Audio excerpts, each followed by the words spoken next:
오늘 우리에게 주시는 하나님의 말씀은 에베소서 5장 15절로 18절까지 말씀입니다. 교독합니다. 그런즉 너희가 어떻게 행할지를 자세히 주의하여 지혜 없는 자같이 말고 오직 지혜 있는 자같이 하여, 그러므로 어리석은 자가 되지 말고 오직 주의 뜻이 무엇인가 이해하라. 말라. 이는 방탕한 것이니 오직 성령으로 충만함을 받으라. 아멘. 우리는 그리스도인은 누구인가라는 제목을 가지고 이제 오늘까지 43번째 하나님의 말씀을 들었습니다. 이제 오늘로 이 시리즈는 이제 끝나게 되고, 이제 앞으로 다른 하나님의 말씀을 가지고 우리가 묵상하게 되었는데, 과연 우리가 43번째 설교를 들으며 우리가 과연 어떠한 존재인지, 그리고 어떠한 모습으로 살아갈지에 대한 그런 놀라운 은혜의 시간이 되었으면 좋겠습니다. 그리고 그 마지막 말씀은 그리스도인은 누구인가? 하나님 나라 사람입니다. 하나님의 원대한 꿈은 이 땅에 하나님의 나라를 회복하는 것이었어요. 그렇습니다. 회복이죠. 이미 이 땅에 이루어진 나라, 에덴 동산으로 본을 보이신 나라, 하늘나라와 방불한 참으로 아름다운 나라, 또한 수많은 선지자들이 감격하며 선포했던 바로 그 나라의 회복이었다라는 사실이에요. 이사야서 11장 6절부터 8절에는 그런 아름다운 모습이 우리에게 그려지고 있어요. 주보를 보시고 우리 같이 한번 읽어보도록 하겠습니다. 같이 읽습니다. 시작.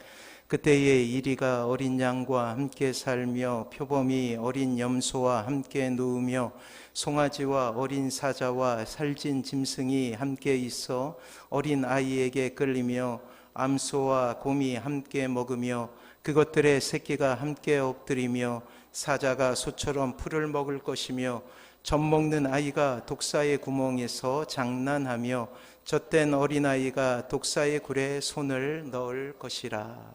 그래요. 이사야가 노래했던 하나님의 나라의 모습이었죠.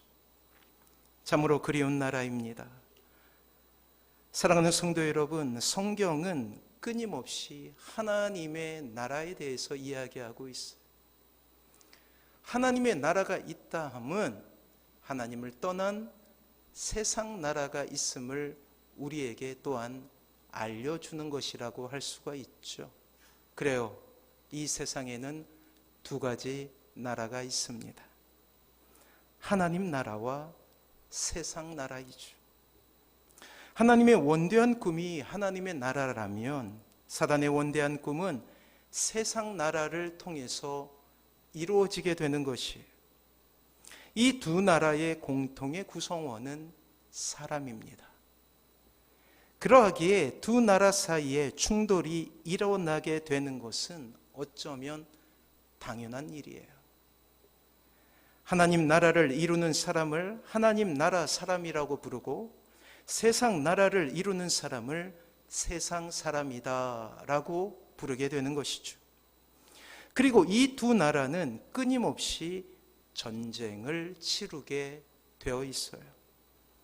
보이지 않는 치열한 전쟁은 지속적으로 이루어져 왔고 그것을 우리는 영적 전쟁이라 부르게 됩니다. 세상 나라와 하나님 나라는 분명하게 구별이 되는 것이에요. 신약 성경에서 우리는 세상 나라와 하나님 나라 사이에 날카로운 대조를 읽게 되는데, 주님의 부활은 이제 하나님의 나라가 세상 나라에 대한 대반격이 시작되었음을 알려주는 그러한 사건이었어요. 세상 나라의 주관자인 사단은 끊임없이 하나님 나라와 그리스도의 통치가 실현되지 못하도록 방해했죠.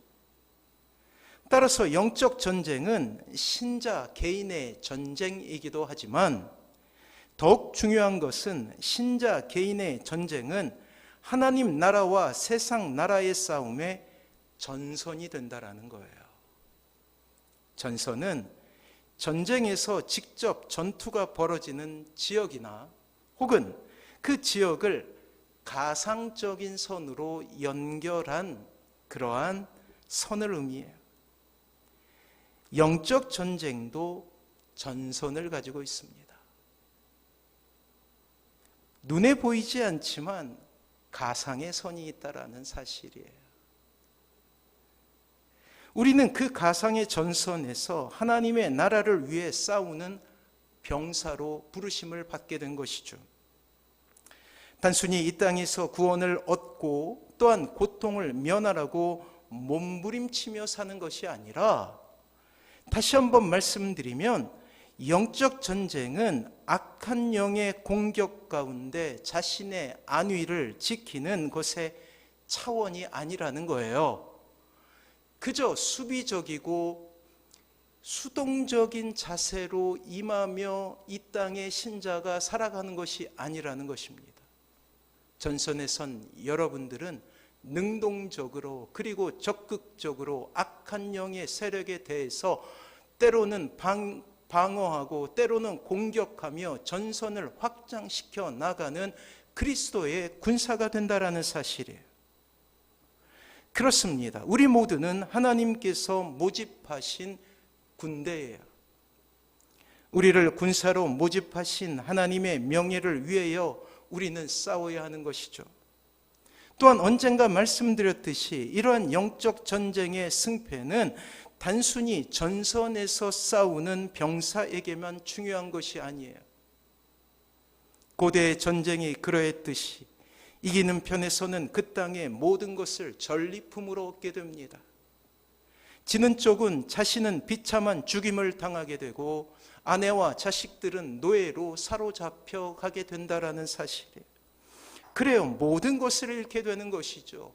따라서 전쟁에 이루어지게 되는 이 전선은 우리의 모든 것을 걸고 하는 절체절명의 시간이라는 사실이에요. 때문에 신자는 결코 영적 전쟁을 소홀히 할 수 없습니다. 이런 두 나라의 이야기는 구약의 출애굽기를 통해서 우리가 아주 명확하게 살펴볼 수가 있어요. 그렇습니다. 바로는 이집트의 지도자였죠. 왕이었습니다. 그는 사단이 지배하는 세상 나라의 우두머리로 상징돼요. 하나님 나라의 백성인 이스라엘은 그곳에 포로로 잡혀 있었어요.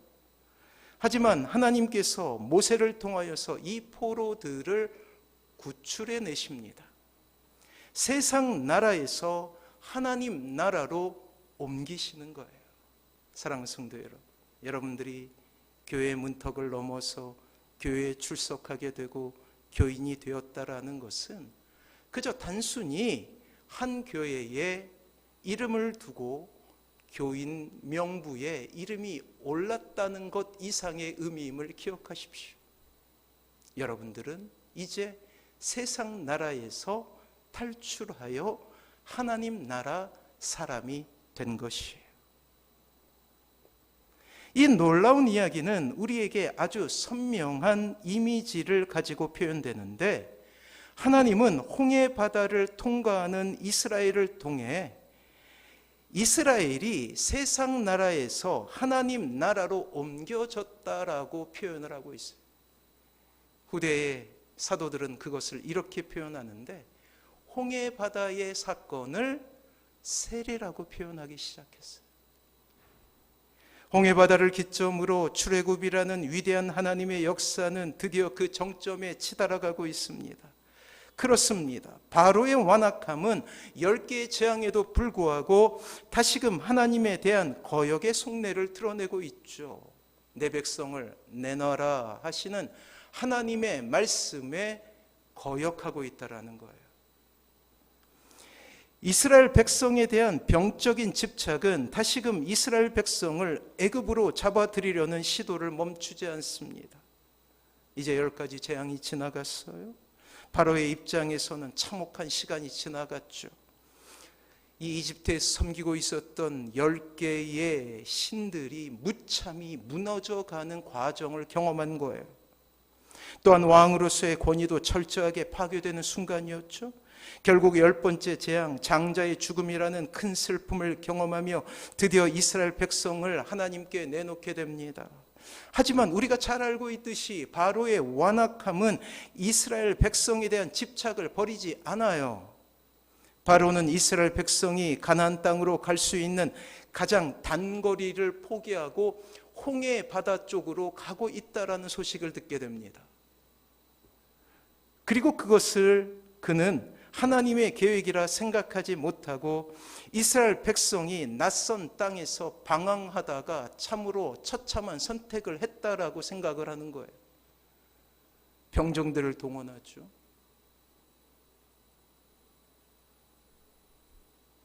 낯선 땅에서 길을 잃고 광야와 홍해바다에 갇혔다고 생각하기에 군대를 일으켜서 그들을 쫓기 시작하는 거예요. 이런 오판 가운데 바로는 다시금 군대를 몰아서 홍해바다와 광야 사이에 있었던 이스라엘 백성들을 노리기 시작합니다. 사랑하는 성도 여러분, 우리는 출애굽기를 통하여 바로라는 인물이 가지고 있는 특성을 알게 되죠.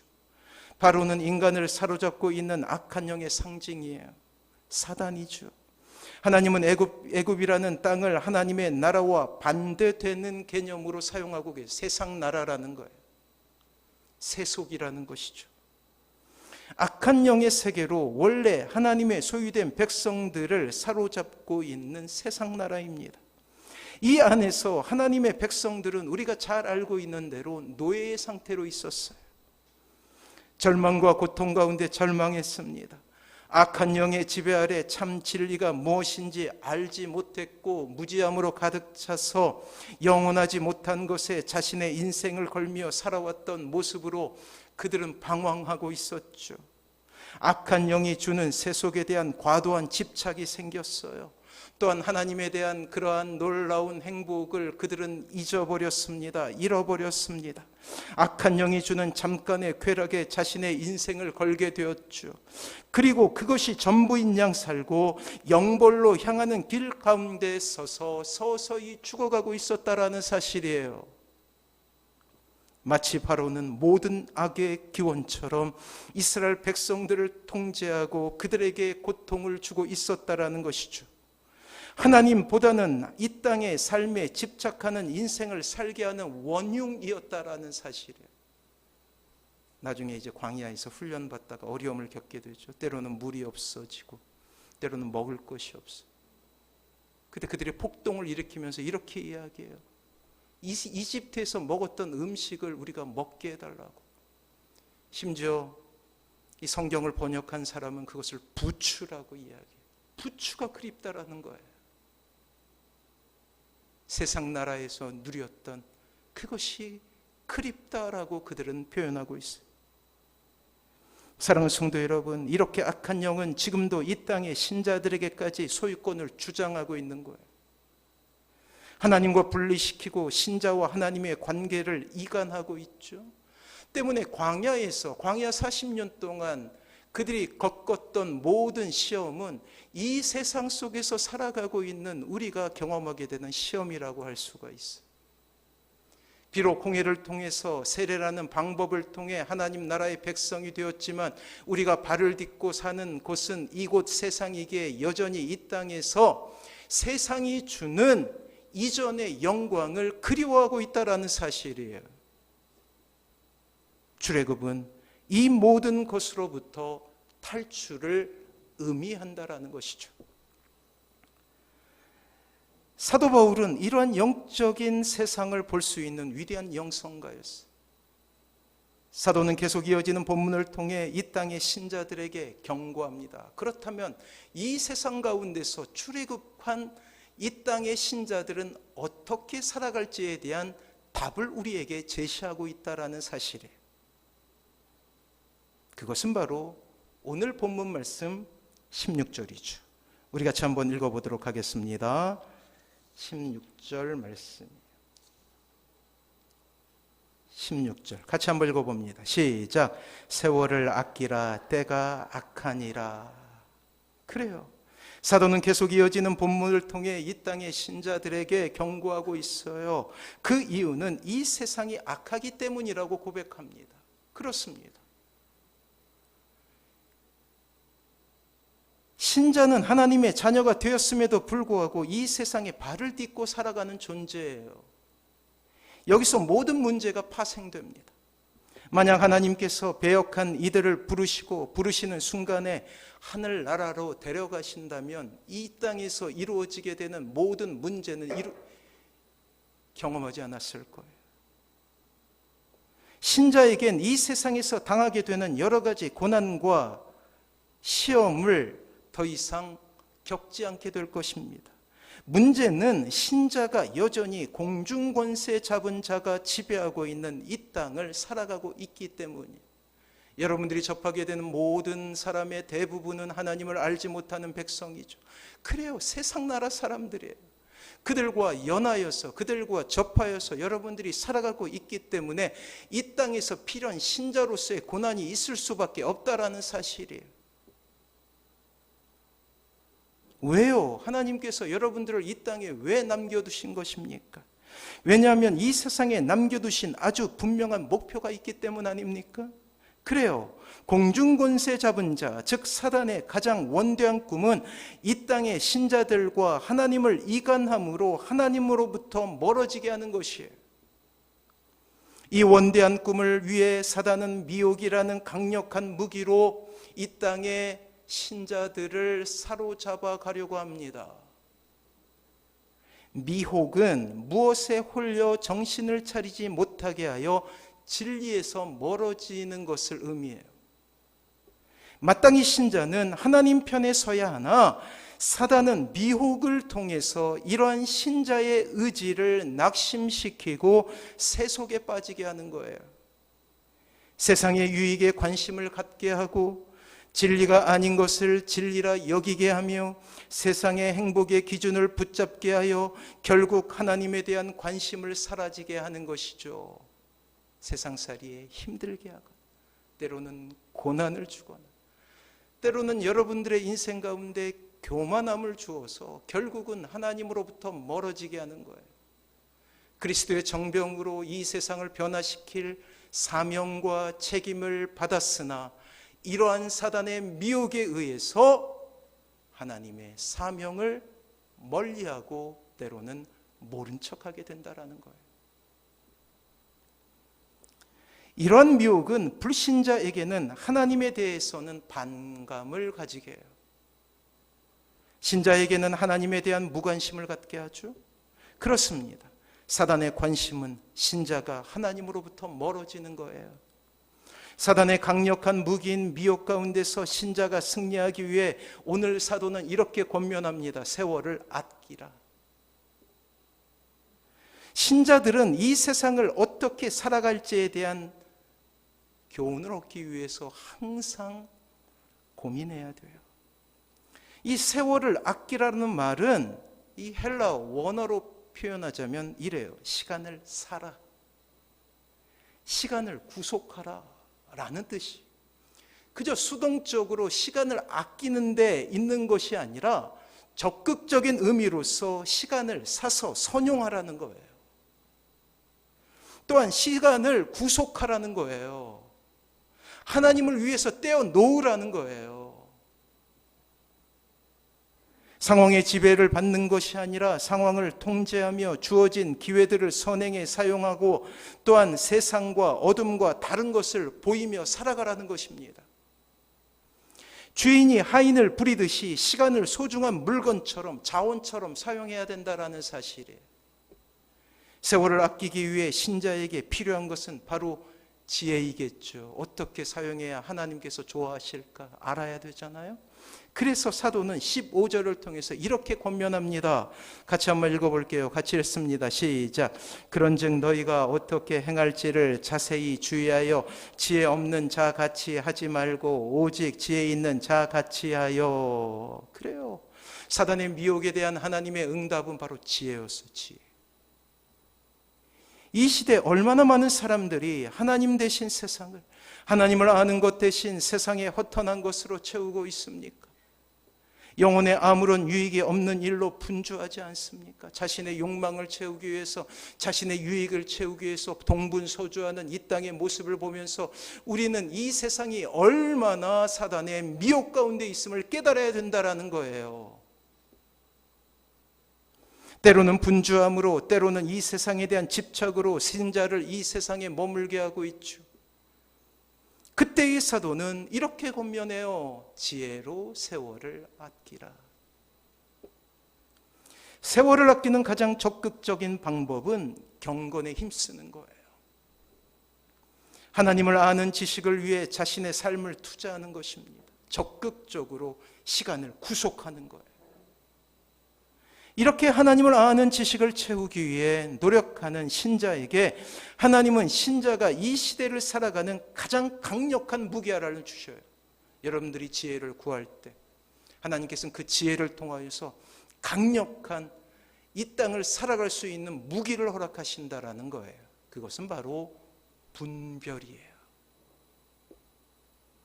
참과 거짓에 대한 망설임이 없는 하나님의 뜻을 선택할 수 있는 능력을 주시는 거예요. 이 분별을 통해 신자는 하나님께서 우리에게 주신 세월을 아낄 수 있는 것이죠. 중요한 것과 덜 중요한 것을 구별해내는 거예요. 하나님의 일과 사단의 일을 구별해내는 거예요. 이 분별의 능력은 신자에겐 선순환으로 작용하게 되는데, 하나님을 아는 것만큼 사랑할 수 있게 되고 사랑할 수 있는 것만큼 살아갈 수 있게 되는 거예요. 우리가 성경 공부를 진행하고 있는데 성경 공부의 모토 아닙니까? 하나님을 알고 아는 것만큼 사랑하고 사랑한 것만큼 살아갈 수 있게 돼요. 그렇습니다. 자신의 인생을 자유를 빙자하여 방치하지 않고 스스로 거룩한 구속 가운데 자리 잡는 거예요. 세상이 자신의 유익을 위해 집중할 때 신자는 하나님의 영광이라는 가장 아름다운 삶을 살기 위해 선한 궁리들을 하는 거예요. 하나님께서 주신 지혜를 가지고 말이에요. 이러한 대조적인 삶을 비교하기 위해 사도는 한 가지 대비를 통해 강조하고 있습니다. 잘 한번 들어보세요. 우리 18절 말씀이에요. 같이 한번 읽어보도록 하겠습니다. 18절 같이 읽습니다. 시작. 술 취하지 말라. 이는 방탕한 것이니 오직 성령으로 충만을 받으라. 그래요. 술 취함이란 이제 알코올을 마시고 취하는 것만을 의미하지 않아요. 우리는 영적으로 볼 수 있어야 돼요. 술 취함이란 이기적인 욕망을 대변하는 말이에요. 사도가 이제 성경을 쓰지 않겠습니까? 이제 특별히 이제 에베소서를 쓰는데, 에베소서에는 영적 전쟁을 상징하는 수많은 그러한 단어들이 나와요. 사도가 고심했겠죠. 이 세상 속에 살아가고 있는 신자가 당하게 되는 여러 가지 유혹들이 있을 텐데, 그 중에 대표적인 한 가지를 한번 내가 찾아보자라는 마음을 먹었을 거예요. 그리고 그는 이내 깨닫게 됩니다. 그것은 바로 술 취합니다. 다시 한번 말씀드리지만 이 술 취함이란 이기적인 욕망을 대변하는 말이에요. 자기 애를, 자신을 사랑하는 것을 외부로 표출하는 거예요. 사랑하는 성도 여러분, 술 자체에 어떤 악이 있는 것은 아니에요. 그래서 오늘 성경은 술을 먹지 말라라고 이야기하지 않아요. 뭐라고 그래요? 술 취하지 말라. 술 자체에 어떤 악이 있지 않지만 술 취함은 분명 방탕으로 이어질 수밖에 없음을 경고하고 있어요. 결국 술은 사람을 지배하게 됩니다. 사도가 경계하는 것은 바로 이 지배예요, 지배. 술 먹는 것에서 술 취함의 단계로 들어가게 되면 이제 술이 사람을 지배하게 되죠. 사단의 최종적인 목적은 지배예요. 술, 권력, 인기, 물질 등 수많은 옷을 바꿔가며 사단은 인간을 지배하려 하고 있다는 사실이에요.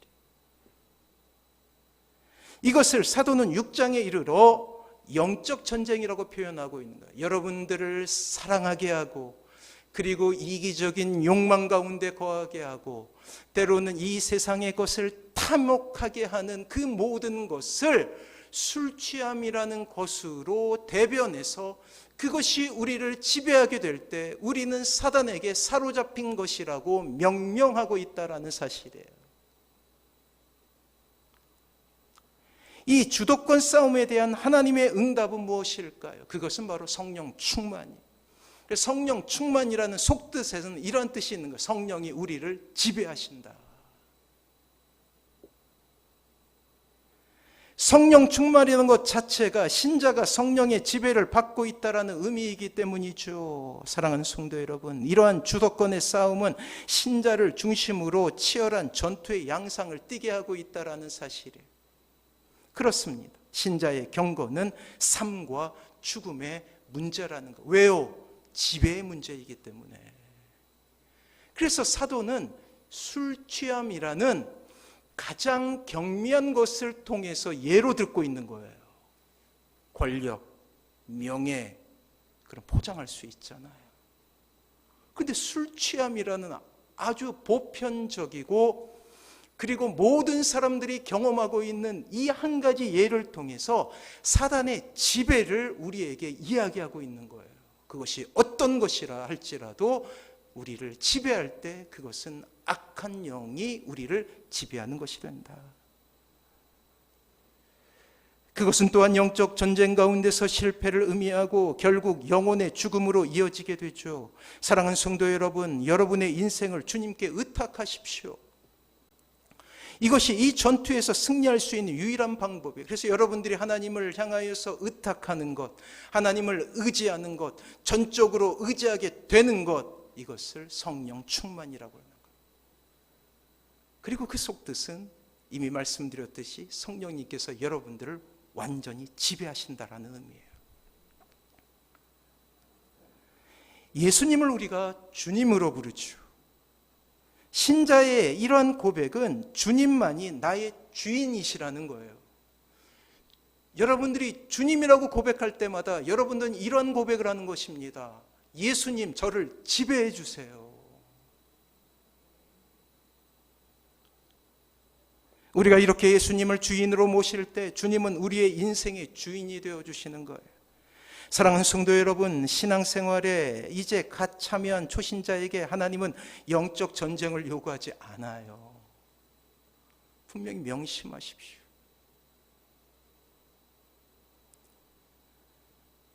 이제 갓 참여한 초신자에게 하나님은 영적인 전쟁을 요구하지 않습니다. 하지만 세월이 지나고 이제 때가 되면 하나님은 여러분들을 병사로 부르실 거예요. 여러 가지 훈련을 허락하십니다. 이제 우리의 삶은 전선이 되어서 악한 영과 그리고 세상과 전투를 벌이게 되는 군대로, 군병으로 서게 되는 것이죠. 이런 전선에 서게 될 때 신자는 반드시 자신이 영적 전쟁에 참여하고 있음을 깨달아야 되는 거예요. 그리고 전쟁에 참여해야 합니다. 그렇습니다. 전쟁의 시작에 대해 사도는 술 취함을 이야기하고 있죠. 사랑하는 성도 여러분, 사도는 술 먹는 것이라 하지 않고 술 취함이라고 분명히 명명하고 있음에 대해서 우리는 알아야 돼요. 때로 우리는 명예에 취할 수도 있고, 때로는 우리는 권력에 취할 수도 있고, 때로 우리는 돈에 취할 수도 있어요. 그때 단호하게 끊어내라는 것이죠. 나는 예수 그리스도의 지배를 받는 사람입니다 라고 고백하며 하나님 앞으로 나가야 된다라는 사실이에요.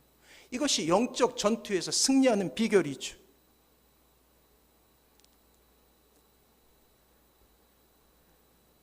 사랑하는 성도 여러분, 악한 영에게 보이는 작은 빌미는 큰 대가를 치를 수밖에 없어요. 때문에 초신자가 아니라면 실제 이러한 취함의 문제, 그것이 술일 수도 있고 돈일 수도 있고 명예일 수도 있고 자식일 수도 있고 그리고 권력일 수도 있어요. 어떠한 존재이건 그것이 여러분들을 지배하게 될 때 그것은 우상이 되는 거예요. 영적 전쟁의 실패는 그 간단한 생각에서 출발하기 때문입니다. 사도는 갈라디아 5장에서 좀 더 적극적으로 교훈하고 있어요. 갈라디아서 5장 21절 주보에 있습니다. 한번 들어보세요. 같이 한번 읽습니다. 시작. 투기와 술취함과 방탕함과 또 그와 같은 것들이라. 전에 너희에게 경계한 것 같이 경계하노니 이런 일을 하는 자들은 하나님의 나라를 위협으로 받지 못할 것이요. 사랑하는 성도 여러분, 이 갈라디아서의 이 말씀을 듣는 사람들은 누구냐면 세상 사람들이 아니에요. 누구예요? 하나님을 믿는 사람, 교인들이었어요. 사도 바울이 이렇게 얘기해요. 투기와 술취함과 방탕과 또 그와 같은 것. 그와 같은 것들은 아까 말씀드렸던 돈일 수도 있고 명예일 수도 있고 권력일 수도 있고 뭐 때로는 여러분들이 생각하는 그 어떤 것이라도 좋아요. 그러한 것에 있어서 우리가 영적 전쟁에 실패하게 되면 교인이라 할지라도 이렇게 표현하고 있습니다. 이런 일을 하는 자들은 하나님의 나라를 위협으로 받지 못할 것이요. 교회에 발을 딛고 살고 있지. 결단코 하나님의 유업을 받지 못한다라는 거예요. 하나님의 유업을 받지 못한다 함은 하나님의 자녀가 아니라는 거예요. 하나님의 백성이 아니라는 거예요.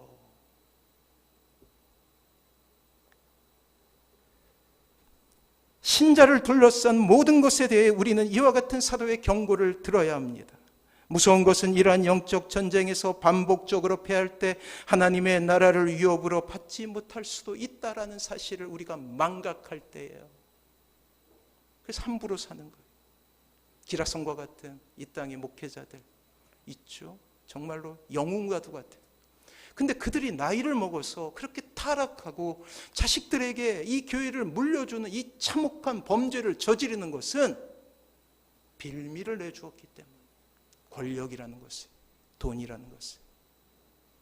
그러니까 함부로 하는 거예요. 하나님을 무시하는 거예요. 교회를 타락시키는 거예요. 그러면서도 잘못된지 알지 못해요. 그때 하나님께서 뭐라고 하시겠어요? 이렇게 말씀하시겠죠.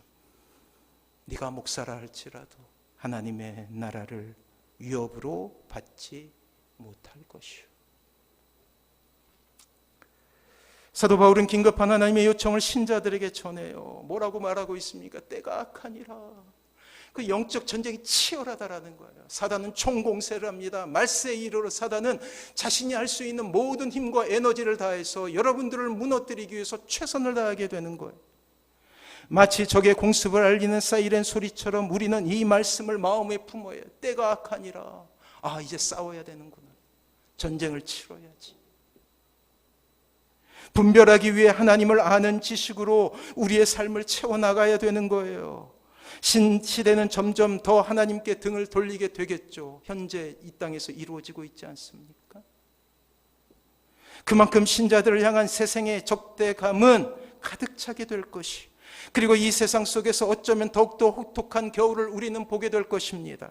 하지만 우리가 세월을 만약 아끼고 성령 충만을 입고 예수 그리스도의 종이 되고 예수 그리스도의 지배를 받게 된다면 하나님은 이렇게 하나님을 위해 살아가는 신자를 결코 모른 척하지 않는다라는 거예요.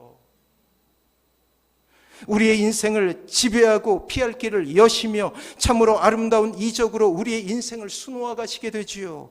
중요한 것은 결코 어떠한 순간에도 이러한 하나님을 향한 집중력을 잃지 않는 데 있다라는 거예요. 그렇기 위해서 우리는 지혜를 가지게 해요.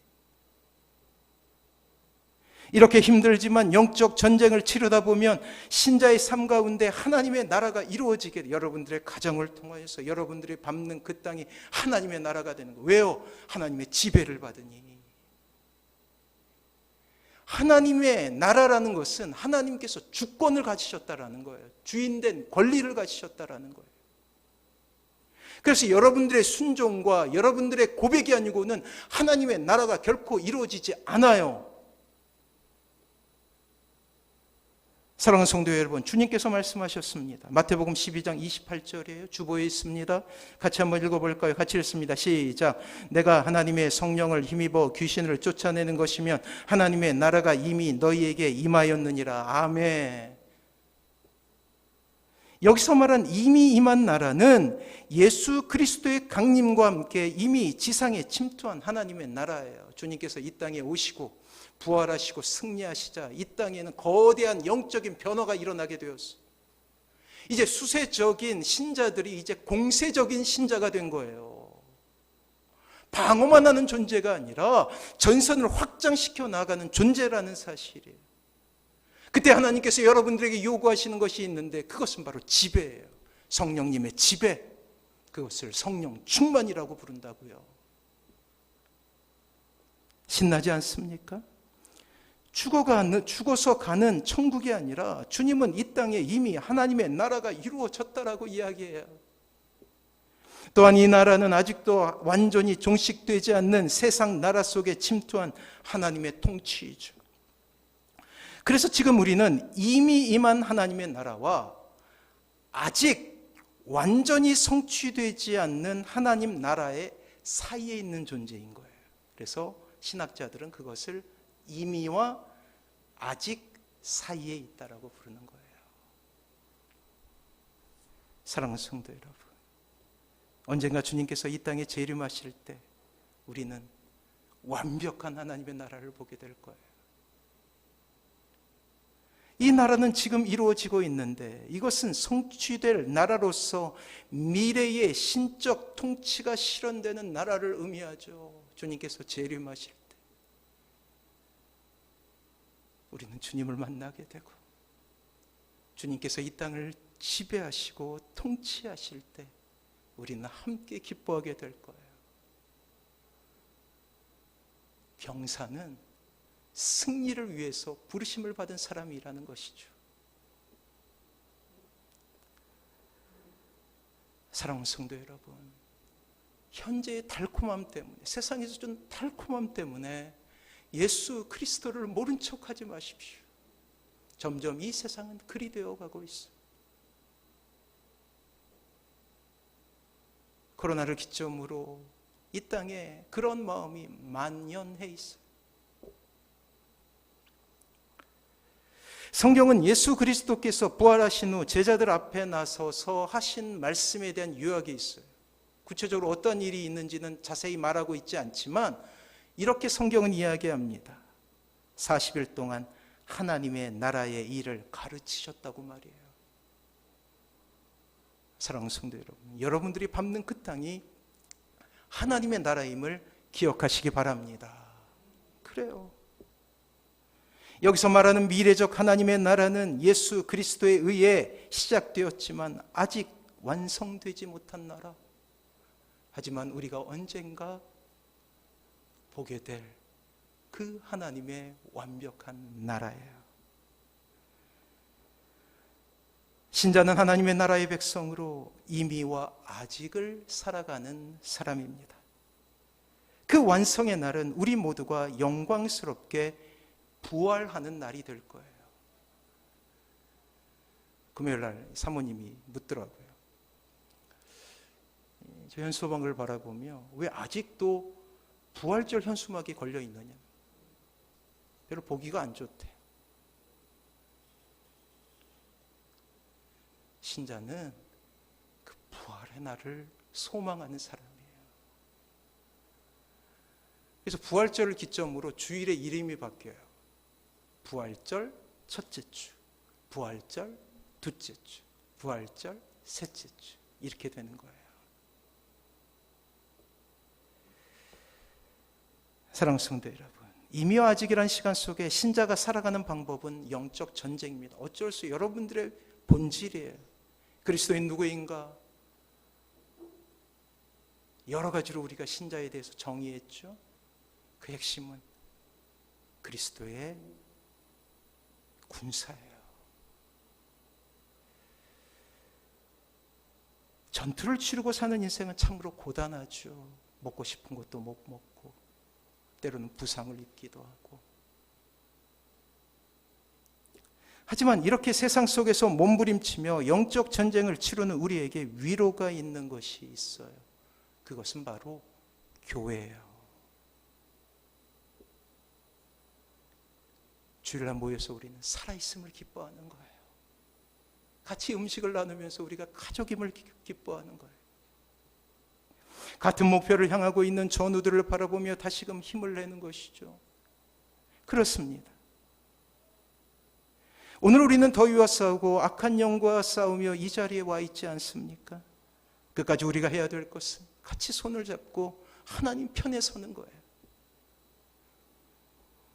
오늘 이 아침 다시금 우리는 기도해야 합니다. 그렇습니다. 이미 말씀드렸던 대로 이 전쟁은 결단이라는 것을 싸우는 거예요.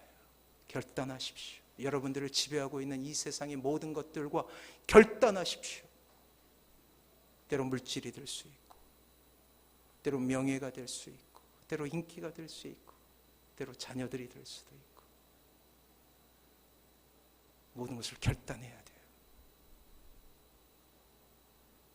그것은 영적 전투입니다. 영적 전투에서 승리하여 주님 앞에 승전보를 올려드리는 거예요. 그만큼 여러분들이 세상의 것과 세상의 지배와 한 발자국 멀어지게 될 때 그만큼 하나님의 나라는 더 넓어지는 거예요.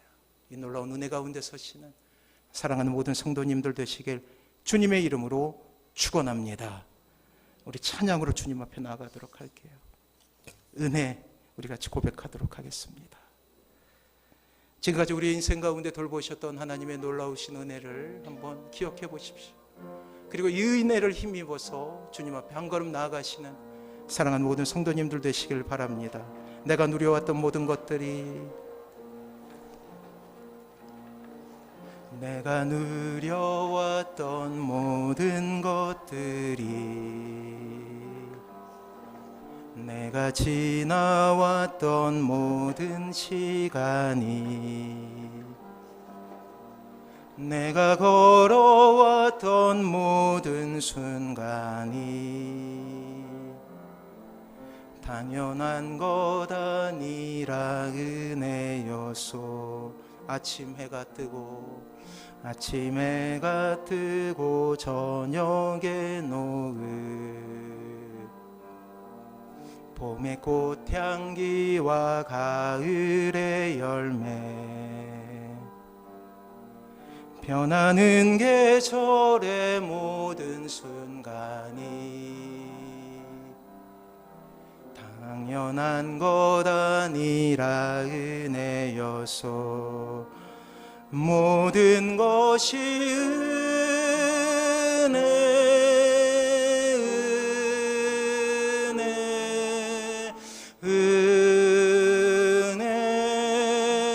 한없는 은혜, 내 삶에 당연한 것 하나도 없었던 것을 모든 것이 은혜여서 내가 이 땅에 태어나 사는 것, 어린아이 시절과 지금까지 숨을 쉬며 살며 꿈을 꾸는 삶, 당연한 것 아니라 은혜여서 내가 하나님의 자녀로 살며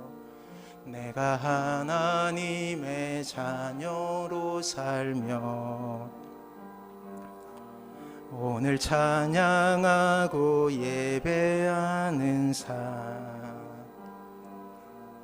복음을 전할 수 있는 축복이 당연한 것 아니라 은혜, 모든 것이 은혜